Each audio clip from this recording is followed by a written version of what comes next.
8-бөлүм. Теңир Мусага мындай деп айтты: Аарунду, аны менен бирге анын уулдарын, алардын кийимдерин, ыйык кызматка майлоочу майды, күнөө үчүн курмандыкка чалына турган букачарды, 2 кочкорду, ачыткы кошулбаган 1 себет нанды алып кел. Бүт жамаатты да жыйын чатырынын эшигинин алдына чогулт. Теңир Мусага кандай буйруса, ал ошондой кылды. Бүт жамаат жыйын чатырынын эшигинин алдына чогулду. Ошондо Муса жамаатка кайрылып мындай деди: Теңир мындай кылууну буйруду. Анан Муса Аарунду жана анын уулдарын чакырып, аларды сууга жуунтту.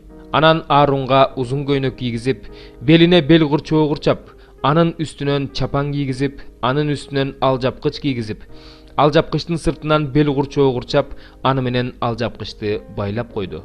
Анан анын үстүнөн төш чөнтөк кийгизип, төш чөнтөктүн ичине урим менен тумим салды. Анан Теңир Мусага буйругандай, анын башына кидар кийгизип, кидардын алды жагына жылмаланган алтын тактайчаны, ыйык таажыны такты. Анан Муса майлоочу майды алып, жыйын чатырын, анын ичинде болгон нерсенин баарын ыйыктады.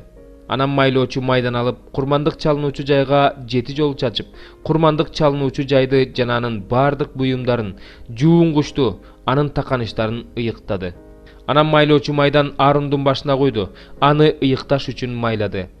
Анан Муса Теңир ага буйругандай, Аарундун уулдарын да чакырып, аларга да узун көйнөк кийгизип, белдерине бел курчоо курчап, баштарына баш кийим кийгизди.